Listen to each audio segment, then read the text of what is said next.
जैसे कि हम लोग अभी तक क्लास 9th की कल देखे थे, आज क्लास 10th की हमें देखनी है। क्लास 10th में मैंने आपको इंडेक्स बता दिया था, एक्सरसाइज 1.1 भी बता दिया था।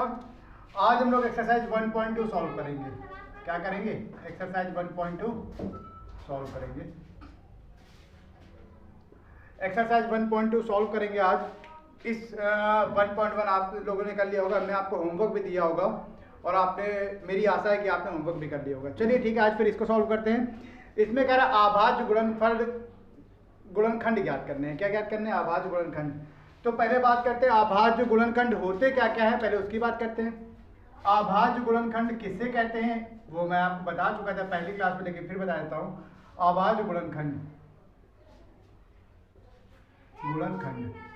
तो अभाज्य गुणनखंड जो होते हैं वो ऐसी संख्या जो एक से कटे। किससे कटे? एक से कटे। और कुछ लोग इसकी डेफिनेशन अलग अलग बता देते हैं, कहते हैं ऐसी संख्या जो एक से कटे और स्वयं से कटे उसे अभाज्य गुणनखंड कहते हैं। ऐसी संख्या जो एक से कटे और स्वयं से कटे उसे क्या कहते हैं? अभाज्य गुणनखंड कहते हैं। तो अब हमें इसमें से क्या बताना? अभाज्य गुणनखंड ही बताना है। क्या बताना है? इसे अभाज्य गुणनखंड बताना है इन सभी सवालों से। तो बताते हैं हम लोग अभाज्य गुणनखंड। मैं जरा सवाल लिख लेता हूँ। सबसे पहले बात करते हैं हम लोग। सबसे पहला सवाल है, जैसे मान लीजिए अभाज्य गुणनखंड होते कौन कौन से? 2 हो गया, 3 हो गया, 5 हो गया, 7 हो गया। कुछ बच्चे कहते हैं 9 नहीं होता बेटा, और 9 अभाज्य गुणनखंड नहीं, क्योंकि ये 1 से भी कटता है और 3 से भी कटता है। जो संख्या 1 से कटे और स्वयं से कटे उसे अभाज्य गुणनखंड कहते हैं। और 11 ऐसे 13 और बाकी बहुत है। ठीक है, बहुत है, बहुत सारी है, कोई गिनती नहीं की जा सकती। हाँ, गिनती की जा सकती है, लेकिन जब बीच के नंबर पूछे, अगर कोई आपसे कहे 1 से 10 तक, 1 से 10 के बीच में कितनी अभाज्य संख्याएं हैं, 1 से 10 के बीच में कितनी अभाज्य संख्याएं हैं, तो बेटा इसमें हम लोग कौन कर सकते हैं? 1 से 10 के बीच में कौन कौन सी होती है? देखो, 2, फिर 3, फिर 5, फिर 7, मतलब 4 संख्याएं। कितनी संख्याएं 1 से 10 के बीच में? 4 अभाज्य संख्याएं हैं। ऐसे आप लोग को होमवर्क में देता हूं, आप लोग खुद करके लेके आएंगे। हमें बताएंगे 20 से लेके 50 के बीच में कितनी अभाज्य संख्याएं हैं। क्या है? अभाज्य संख्या है। ये आप लोग खुद बताएंगे हमें। 20 से 50 तक की कितनी अभाज्य संख्याएं हैं, ये आप लोग खुद ही हमें बताएंगे। चलिए फिर आगे बात करते हैं हम लोग। अब एक्सरसाइज की बात करते हैं। ये आप लोग खुद बताएंगे मैं 20 से 50 तक कितनी अभाज्य संख्या है। सब कमेंट में कमेंट करिएगा, जरूर लिख के बताइएगा। ठीक है, 20 से 50 तक कितनी अभाज्य संख्याएं हैं। अब बात करते हैं हम लोग एक्सरसाइज 1.2 की बात कर रहे थे। इसमें बात करते हैं सबसे पहला सवाल जो हमारे पास, देखिए इसमें 4 सवाल दिए हैं, 4 नहीं सॉरी, इसमें दिए हैं हमारे पास 5 सवाल दिए हैं। 5 में से 2 सवाल हम करेंगे, जो आप कहेंगे जो सबसे कठिन होगा वही हम करेंगे। उसके बाद सरल सरल सवाल आप करेंगे। जैसे पहला नंबर हमें बताना, तो हम 140 का कह रहा अभाज्य गुणनखंड करिए। क्या करिए? अभाज्य गुणनखंड करिए। चलिए अभाज्य गुणनखंड करते हैं। 140 पहले कटता किससे वो देखते हैं। मान लीजिए 1 से तो जाएगा, फिर 2 से जाएगा, 3 से नहीं जाएगा, 4 से जाएगा, 5 से जाएगा, 6 से नहीं जाएगा, 7 से जाएगा, 8 से नहीं जाएगा, 8 से नहीं जाएगा। अब ये किससे जाएगा किससे नहीं जाएगा, हम लोग कितना ये पढ़ेंगे टेबल। 140 काटना है, तो अब इससे बचने के लिए हमारे पास कोई तरीका है? हाँ है तरीका, बहुत अच्छा, बहुत आसान तरीका है। आपने बचपन में खूब पढ़ा था, अभी भी पढ़ते आए हैं, एलसीएम। क्या पढ़ते आए हैं? एलसीएम। तो हम लोग 140 का एलसीएम लेते हैं। क्या लेते हैं? 140 का एलसीएम। देखिए झमाझम तुरंत का तुरंत हो जाएगा, ये कोई वही नहीं। अभाज्य गुणनखंड कह रहा है 140 का, ले लेते हैं एलसीएम। ये 70 हो जाएगा, फिर 2 से कटेगा 35 हो जाएगा, और फिर 5 से कटेगा 7 हो जाएगा, और फिर 7 से कटेगा 1 हो जाएगा। कट गया सब, एलसीएम ले लिया। अब देखो कौन कौन से, एक तो होता ही होता है, एक लिख दो, एक से कोई प्रॉब्लम है नहीं, लिखो। लिखना भी जरूरी होता है और नहीं भी लिखोगे तो भी कोई प्रॉब्लम नहीं है। एक हो गया। अब इसके बाद कितना है? 2 लिख दो, फिर 2 है, फिर 2 लिखो, फिर 5 है, फिर 5 लिखो, फिर 7 लिखो। देखो 2 बार रिपीट हो रहा है ना, तो इसको लिखने के लिए क्या करो, 2 का स्क्वायर लिख दो, कॉमा 5 लिख दो, और कॉमा कितना लिख दो? 7 लिख दो। ये है कौन सी संख्या? अभाज्य संख्या। कितनी है? अभाज्य संख्या। अब कुछ बच्चे कह रहे होंगे क्या सर हम यहाँ 4 नहीं लिख सकते? नहीं बेटा, 4 ऐसी संख्या होती है जो 1 से भी कटती है, 2 से भी कटती है, लेकिन अभाज्य संख्या वो होनी चाहिए जो एक से कटे और स्वयं से कटे, ठीक है। स्वयं इसलिए लगा देते हैं, मान लीजिए कोई कहेगा 13 में एक से भी कटता है और स्वयं से कटता है, बाकी उसको कोई टेबल नहीं काट सकता है। तो आभाज्य संख्या हमारे हिसाब से आपको समझ में आ गई। एक सवाल मैं आपको और बताता हूँ, इसका जो सबसे कठिन सवाल है इसका 7429, एक सवाल है बहुत कठिन है, बहुत कठिन, इतना कठिन देखना भी आप लोग हंसेंगे। सवाल है हमारे पास 7429, ये सवाल है। तो मैंने आपको बताया था ऐसे निकालेंगे आप, प्रॉब्लम होगी आप एलसीएम ले लीजिए 7429 का। अब कुछ बच्चे इसमें ये ऐसे होंगे जिनको एलसीएम लेने में कोई दिक्कत होगी। चलिए मैं आपको एलसीएम लेना भी सिखा देता हूँ। एलसीएम लेने का मतलब होता है इसको काटना। अब आप लोग पहले 2 से चालू करेंगे, फिर 3 से चालू करेंगे, फिर 4 से चालू करेंगे। अब ऐसे चालू करते करते अब चूंकि हमें टेबल आता है तो हम आपको बता सकते हैं किससे जाएगा, ये सीधा सीधा 17 से जाएगा। किससे जाएगा? 17 से। लेकिन अब आपको कैसे पता होगा? आप क्या करेंगे, आप जब तक देखिए, हमें ऐसा नहीं कि हमें एक दिन में आ गया, नहीं, हमने मेहनत की। आप भी जब मेहनत करेंगे तो आपको भी आएगा। मेहनत करने से सभी चीज़ें आती हैं। बार बार किसी चीज़ को हम करें, मान लीजिए सवाल है, अभी हमने 17 से कर दिया, आपने देखा वीडियो, देखने पर समझ गया हाँ 17 से जाएगा, लास्ट में ना होता है तो और कहीं टेबल से काट रहे थे, नहीं जा रहा था तो हमने 17 से। जब आप बार बार एक एक संख्या का भाग देंगे तभी जाके ये आपसे कटेगा 17। अब 17 का मेन चीज़ें, आप लोग हाई स्कूल के हैं तो सबसे पहली चीज़ें आपको टेबलें नहीं याद होगी 17 का, लेकिन 17 का टेबल याद रखिए, बहुत ज़रूरी होता है 17 का टेबल। चलिए बात करते हैं 17 का पारा पढ़ते हैं। 17 चौको 68 होता है, 17 अपना 50 ज़्यादा, तो 17 चौको 68। कितना बचेगा इससे? इससे 74 से 68 घटाएंगे तो 68 तो 70, 6 62, 17 तिहाई 51, 17 चौको 68 ज़्यादा हो जाएगा, 17 तिहाई 51। तो यहाँ कितना बचा था? 6 ये बचा था और इसके आगे हो गया, कितना हो गया? 62। फिर 51 घटा देंगे इससे, ये 1 बचेगा, ये 1 बचेगा, 11। फिर ये कितना हो जाएगा? 11 बचेगा, 62 से 11 ये बच जाएगा और ये 19। तो 17 सत्ते कितना होता है? 17 के टेबल में 119 कितनी बार आता है? सही कर रहे हैं ना? 17 के टेबल में ये कितनी बार आता है? तो कोई यार प्यास लगे। अब देखिए यहाँ पे हमने क्या किया था, इससे 17 का टेबल पड़ा, 17 चौको 68। पहले देखिए यहाँ पे आराम से करिए, आपको भी दिक्कत हो गया। 74 में से पहले 68 घटाइए, जब घटाएंगे तो आपको कितना बचेगा? 6। और यहाँ पे कितना कुछ हासिल बचेगा नहीं, 6 में 6, ये यहाँ 2 डाल लेंगे। 17 तिहाई कितना होता है? 51। तो 17 तिहाई कितना होगा? 51। 51 घटाएंगे कितना बचेगा? 1। और ये कितना बचेगा? 1। फिर ये 9 डाल लेंगे, 17 सत्ते 119। तो 17 सत्ते कितना आ जाएगा? 119, कट गया, खत्म। अब ये टेबल किससे जाएगा? अब 19 के टेबल से जाएगा। किसके टेबल से? 19 के। चूंकि हमें पता है लास्ट में 7 है ना, 19 के टेबल, 19 दुनाई 38, 19 से 57 ज़्यादा हो जाएगा, 19 दुनाई 38। आप लोग ऐसे करेंगे बार बार, ये इसलिए बेटा जिसकी मैथ थोड़ी सी स्ट्रॉन्ग, जिसको टेबल आती हो वो बहुत तेज कर लेगा, और जिसको नहीं आएगा वो पैनिक मत होना, मतलब ये इरिटेट मत होना कि हमको नहीं आता टेबल, नहीं बेटा आएगा। जब आप मेहनत करेंगे तो आ जाएगा आपको। 17 दुनाई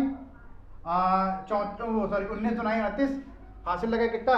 43 से 38 घटाएंगे कितना बचेगा? ये 5 बचेगा और यहाँ पे कुछ बचेगा नहीं, फिर ये 7, 19 त्रिक 19 क्या है? 57। और ये किससे आएगा? 23 से, बस।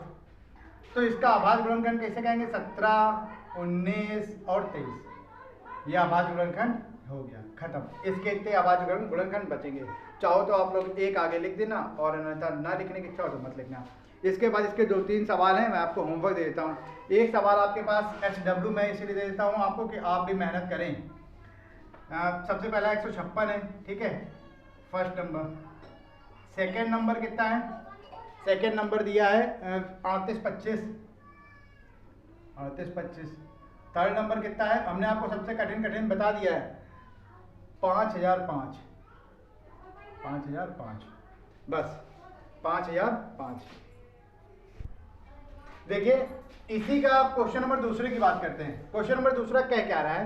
क्वेश्चन नंबर दूसरा कह रहा है संख्याओं का गुणनफल। चलिए आज मैं आपको एक सूत्र बताता हूँ, ये सूत्र हमेशा याद रखिएगा, आपको हमेशा ये फायदा देगा। ये सूत्र है क्या?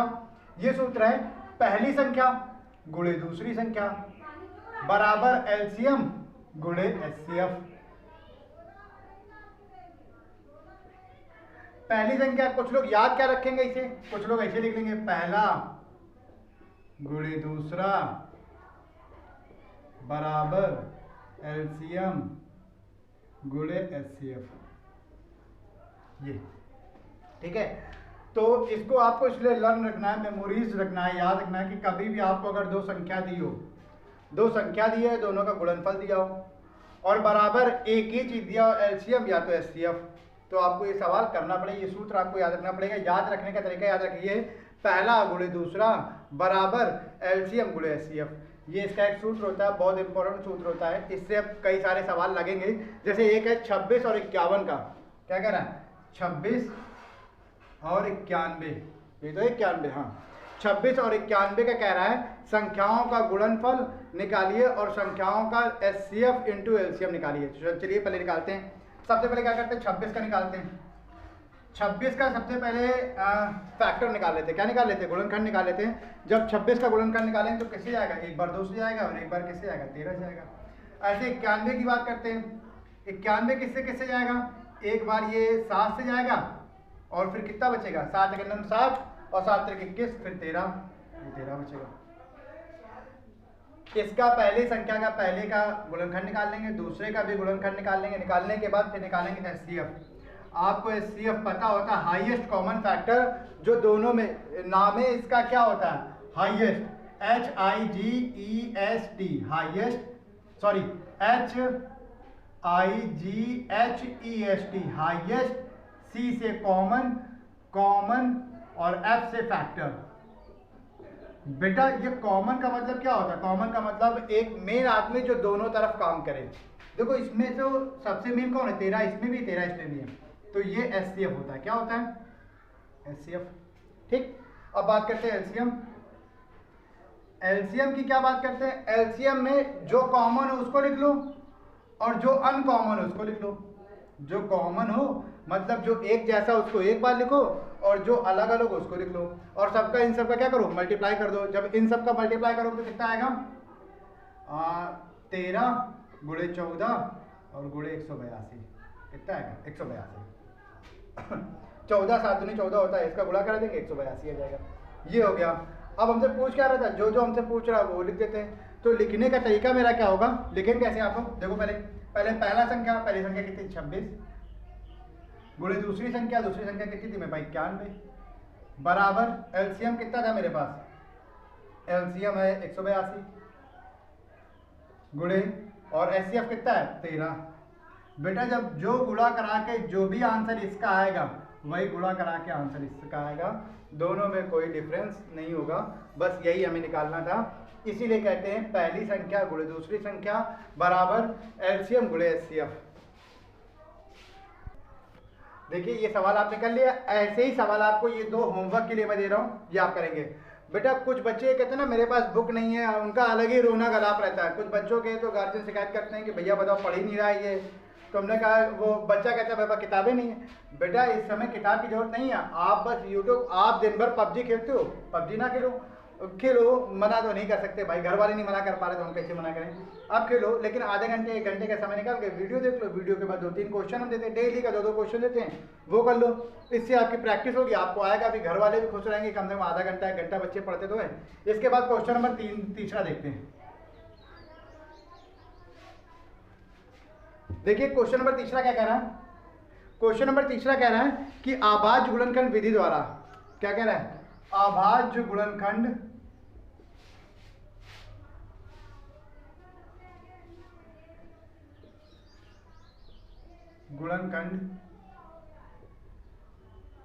विधि द्वारा, अभाज्य गुणनखंड विधि द्वारा हमें क्या निकालना है इसके, अब एलसीएम, पूर्णांकों का एलसीएम निकालना है और एचसीएफ निकालना है। अभी हमने आपको बताया था, चलिए फिर एक सवाल बता देते हैं। इसमें 3 सवाल हैं बेटा, 3 सवाल में एक सवाल हम आपको करके दिखाएंगे और एक आप करेंगे। तो हम आपको सबसे कठिन वाला करके दिखाएं, तो सबसे कठिन है इसमें पहला ही नंबर है हमें लग रहा है, बाकी अगर आप और कोई कहेंगे तो दोबारा हम कर देंगे, वो भी 12, 15 और 21, ये 3 कह रहा अभाज्य गुणनखंड विधि द्वारा। पहले अभाज्य गुणनखंड विधि निकालते हैं। पहले देखो 12 का गुणनखंड करें कितना आएगा, 2 गुणे 2 गुणे 3। इसको लिखने का तरीका हमने बताया था अभाज्य गुणनखंड में, इसको इसकी पावर लगा देना, गुणे 3 लिख देना, ठीक। फिर इसकी बात करते हैं 15 की, तो ये हो जाएगा 3 गुणे 5, 5 है 15। फिर 21 की बात करते हैं 3 गुणे 7 21 हो गया। अब देखते हैं, पहले तीनों में कॉमन कुछ मिल, अब हाँ क्या निकालना है, एलसीएम निकालना है। तो यहाँ लिखेंगे एलसीएम। एलसीएम अभी हमने आपको बताया था, एलसीएम लोवेस्ट कॉमन फैक्टर, जो सबसे लोवेस्ट होगा, जो पहले कॉमन होगा, पहले कॉमन वाला निकाल लेंगे। कॉमन 3 है हमारे पास, कितना है 3 कॉमन है। हम यहाँ पे बना दे रहे हैं लेकिन आप लोग नहीं बनाएंगे, हमें आपको समझाना है, आपको नहीं समझाना है। देखो 3 कॉमन है ना, 3 रख लेते हैं। गुणे यहाँ से बच्चा कितना, 2 दूना कितना होता है 4, 4 हो गया। ये पता चला कितना हो गया, पावर का मतलब होता है स्क्वायर, स्क्वायर में लगा देते हैं, इसका गुणा 2 बार होगा, और 2 बार गुणा का मतलब 2 गुणे 2, तो कितना आएगा 4। ये आ गया 4। यहाँ कितना बचा 5, और यहाँ कितना बचा 7। सबका मल्टीप्लाई खुद आप कराएंगे कि हम करा दें, चलिए हमें करा देते हैं। 4 तिहाई 12, 12 गुणे 5 गुणे 7, 12 पंचे 60 गुणे 7, फिर गुणा करें 7 छिंग 42, 420। अब इसका एलसीएम निकल गया, अब इसका एचसीएफ निकालते हैं। इसी के नीचे करेंगे बेटा, मेरे पास जगह नहीं तो बगल में कर देना है। एचसीएफ निकालेंगे। एचसीएफ कितना होगा, जो सभी में कॉमन होगा, कितना आएगा 3। बस हमें यही निकालना था आवाज गुणनखंड विधि द्वारा, इसके एलसीएम और एचसीएफ के मान ज्ञात करने थे। इसके बाद बेटा क्वेश्चन नंबर 4 है एक, वो भी देख लीजिए, बहुत अच्छा क्वेश्चन है। तो इतनी बातें आपको हमें लगता है समझ में आ गई होगी। और इसके भी 2 होमवर्क मैं आपको देता हूँ, ये आप खुद करेंगे, और अगर आपको नहीं आएगा तो आप फिर बताएंगे हमें कि ये नहीं आ रहा है। सबसे पहला होमवर्क है आपका, इसी के नीचे रख देते हैं हम, ये यहाँ पे सेकंड और थर्ड 2 होमवर्क देते हैं। सेकंड नंबर है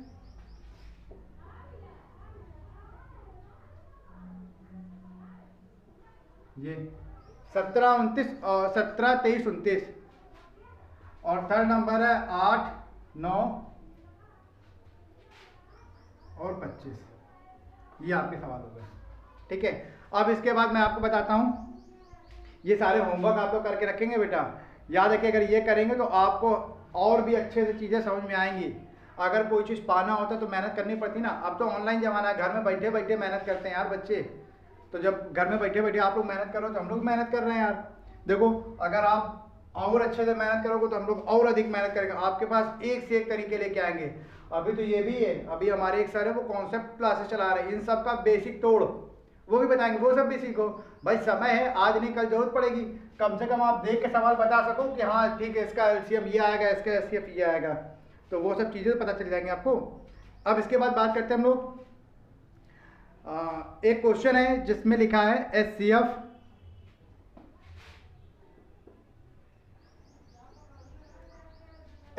दिया हमारे पास 360, 657 बराबर 9 दिया है, ठीक है। और हमसे कह रहा है इसका एलसीएम भी हमें दिया है। एलसीएम कितना दिया है, एलसीएम दिया 306, 657। कह रहा है एचसीएफ हमारे पास एक संख्या है 306, 657, उसी संख्या का एचसीएफ हमें दिया है 9, और कह रहा है हमसे कि इस संख्या का हमें क्या निकालना है, एलसीएम निकालना है। एलसीएम हमें क्या करना है, ज्ञात करना है। तो बेटा हमने अभी आपको 2 सूत्र बताए थे, क्या क्या बताए थे, देखिए ध्यान से। पहली संख्या, दोनों सवाल एक ही जैसे, एक मिनट रुकिए, कुछ गलत हो गया। देखिए एचसीएफ ये दिया है पूरा, इसका एचसीएफ हमें 9 दिया है, इसी संख्या का एचसीएफ ये 9 दिया है। एलसीएम यही है, एलसीएम भी सवाल वही हो, कह रहा है इसका एलसीएम ज्ञात करो। चलो फिलहाल हम लोग सूत्र की बात करते हैं। पहले अभी हमने आपको सूत्र बताया था। सूत्र क्या बताया था, हमने आपको कहा था पहली संख्या गुणे दूसरी संख्या बराबर एचसीएफ गुणे एलसीएम। देखो पहली संख्या कितनी है मेरे पास, संख्या ये ना 1 2, तो लिखेंगे 306 गुणे दूसरी संख्या कितनी, 657। बेटा बिल्कुल हेजिटेशन मत करना, सवाल आपके बुक में ये लिखा है एचसीएफ 306, 657 का बराबर 9 दिया है, इसी संख्या का एचसीएफ, और एलसीएम इस संख्याओं का हमसे पूछ रहा, क्वेश्चन मार्क लगा दिया हमें। बराबर एचसीएफ कितना दिया है, एचसीएफ हमें पता है 9 है, एलसीएम नहीं पता तो एलसीएम ये देते हैं। एलसीएम को जल्द ले आते हैं। अगर एलसीएम इधर आ जाएगा तो ये मतलब एलसीएम ये रहने दो, ये 9 यहाँ गुणा कर रहे हैं तो क्या करेगा भाग, तो 306 गुणे 657 बटे में कितना आएगा 9। अब आप लोग होशियार हैं, काट सकते हैं, 3 1 3 0 3 2 6 3 त्रिका 9 3 त्रिका 9 3 चौक 12, फिर 34 का इसमें मल्टीप्लाई कर देना। अब मल्टीप्लाई कैसे करेंगे देखिए, हम आपको डायरेक्ट करके दिखा सकते हैं, लेकिन हम आपको क्या है सब हम आपको एज अ जैसे जूनियर नहीं होते, जूनियर मतलब कक्षा 8 तक के बच्चे, मैं आपको वैसे ट्रीट कर रहा हूँ, जानो आपको मल्टीप्लाई भी आ जाए, सब कुछ आ जाए एक ही साथ साथ। लेकिन कहीं अभी तो मैं सिखा रहा हूँ, चूंकि बेसिक क्लासेस है, चल रहा है, 1 2 चैप्टर तक बताऊंगा, उसके बाद मैं आपको धड़ दे करके बताऊंगा, आपको घर पे खुद करना है। 4 7 28 की 8 हासिल लगा 2, 4 5 20 2 22 की 2 हासिल लगा 2, 4 5 24 और 2 26, 3 7 21 की 1 हासिल लगा 2, 3 5 15 2 17 की 7 हासिल लगा 1, 3 6 18 और 1 19, ये 8 3 7 6 13 की 3 और उसके 9 2 11 12 की 2 1 1 2, तो इसका आंसर कितना आएगा 22 338, ये हो गया इसका आंसर। इसके बाद ये चौथा नंबर सवाल था। इसके बाद एक 5वां नंबर सवाल है जो कि कह रहा है जांच कीजिए कि किसी भी प्राकृतिक संख्या n के लिए वह संख्या 6 की पावर n अंक 0 पर समाप्त हो सके। ठीक है, 0 पर समाप्त हो चुके। एक बात याद रखना बेटा, अगर किसी संख्या को 0 पर समाप्त करना है, समाप्त का पहले सवाल समझते क्या कह रहा है। सवाल कह रहा है कि कोई भी संख्या हो, मान लीजिए 1 10 है, इस 0 समाप्त हो रहा है। मान लीजिए 100 है, 0 समाप्त हो रहा है। मान लीजिए 20 है, 0 समाप्त हो रहा है। मान लीजिए 30 है, 0 समाप्त हो रहा है।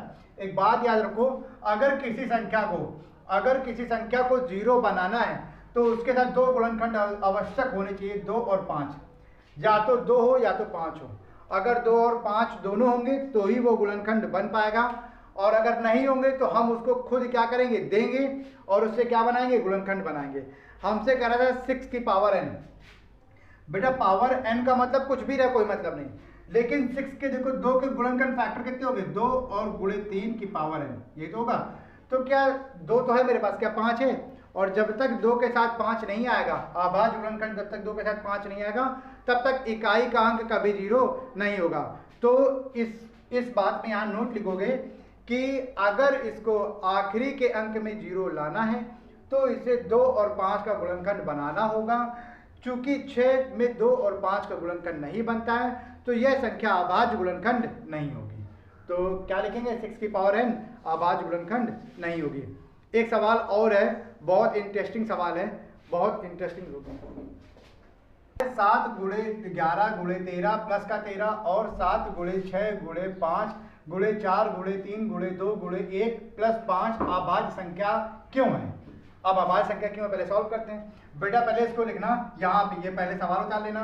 पहले क्या करना, ये वाला सवाल उतार लेना। सवाल उतार के फिर देखना, 1 मिनट यार मार्कर नहीं दिख रहा है। अच्छा चलो, ये ऊपर जेब में रखे मार्कर। पहले क्या करना, सवाल उतार लेना, 7 गुणे 11 गुणे 13 प्लस का 13। इससे क्या करना, 13 कॉमन ले लेना। 13 क्यों कॉमन, देखो यहाँ गुणे में यहाँ प्लस में, जब भी गुणे में कॉमन नहीं ले पाते, लेकिन अगर प्लस में चीजें हो तो उससे क्या करते कॉमन, 13 यहाँ कॉमन ले, 13 बाहर आ जाएगा। बचेगा क्या यहाँ पे, 7 गुणे 11 और प्लस का 1, क्योंकि यहाँ कॉमन ले लिया। कॉमन का मतलब होता है भाग लेना। कॉमन का मतलब होता है बेटा याद रखो, कॉमन का मतलब होता है भाग देना। क्या देना, भाग देना। हर बार अगर किसी के मुंह से निकले कि कॉमन ले लो तो मतलब भाग लो। तो चलो करते हैं, 13 गुणे 11 7 77 प्लस का 1, तो 13 गुणे 77 और 1 कितना होगा 78। गुणा कराएंगे, 13 8 104 की 4 हासिल लगा 10, हासिल लगा 10। आप लोग ऐसे भी गुणा करा लीजिएगा। 78 गुणे 13, 3 8 24 4 हासिल लगा 2, 3 7 21 21 2 23 गुणे 8 गुणे 7, ये 4 8 3 11 7 2 9 और 1 10, ये आ जाएगा 10 14। कितना आ जाएगा 10 14। ठीक है, बस इसके बाद जैसे आपने ये निकाला है ऐसे आपने इसका क्या निकालना है, इसका दूसरा नंबर निकालना है। इससे भी देखो, इन सवाल से पहले फिर भी ये लिख लोगे, 7 गुणे 6 गुणे 5 गुणे 4 गुणे 3 गुणे 2 गुणे 1 गुणे प्लस का 5। फिर कॉमन ले लोगे, 5 कॉमन ले लोगे, यहाँ बचे कितने 7 गुणे 6 गुणे 4 गुणे 3 गुणे 2 गुणे 1 प्लस का 1। सबका गुणा कराओगे तो 1008 आएगा, प्लस में कितना होगा 1, 5 गुणे 1000 9 आएगा और ये हो जाएगा। सबका गुणा करा दो कितना हो जाएगा 9 5 45 की 5 यहाँ से लगा 4, ये 4 हो जाएगा 0 5, ये आ जाएगा इसका। इतनी बातें हमें लगता है इतनी बातें आपको करने में कोई दिक्कत होगी नहीं, आपने इतनी बातें निकाल ली होंगी, ठीक है। निकालने के बाद आप इतनी सारी चीज़ें कर लेंगे। इसके बाद अब आप देखेंगे क्या क्या है इसमें। कहने का मतलब पूरा देखेंगे क्या क्या गुणनखंड है। तो ये याद रखिए कि इन सबसे जो गुणनखंड निकल के आएगा वो देखना हमें। तो अभाज्य गुणनखंड है कि नहीं है, देखिए ये भी पूरी ये भी कट जा रहा था, इसका भी एक 13 आ रहा था। 78 को भी लिख सकते थे हम लोग 5 13 5 65, 13 6 78 13। देखो यहाँ पे इसको चाहो तो और भी आसान लिख सकते हो, 13 5 गुणे 13 नहीं 13 5 65 13 6 78, तो 6 गुणे 13 13 13 फिर कॉमन मिल जाता है। तो यहाँ मिल कितना रहा है, 1 मिल रहा है 5 मिल रहा है, सॉरी 1 मिल रहा है 5 मिल रहा है 13 मिल रहा है और फिर कितना मिल रहा है 5 0 4 5। 5 से भी काटेंगे, 5 के नम 5 5 के नम 5 5 9 45 109। ये पूरी चीजें क्या है अभाज्य गुणनखंड है, अभाज्य गुणनखंड है। आपकी एक्सरसाइज ये 1.2 खत्म हो चुकी है, क्लास 10th की 1.2 खत्म हो चुकी है। चैनल को लाइक करिए, सब्सक्राइब करिए और शेयर करिए। और बच्चों ये याद रखिएगा अब ये चैनल नया बन चुका है, चैनल का नाम है अब जो है वो है अड्डा कानपुर। बेटा हाँ एक चीज और, अगर आप कैपिटल लेटर में डालेंगे तो नहीं आएगा, आप स्मॉल लेटर में डालिएगा। स्मॉल लेटर आपको आता है जो कि ADDA अड्डा KANPUR। जब स्मॉल लेटर में डालेंगे तुरंत आ जाएगा, उसमें हम लोग के सारे टीचरों की फोटो भी होगी। और प्लीज़ लाइक करिए, शेयर करिए, सब्सक्राइब करिए। धन्यवाद।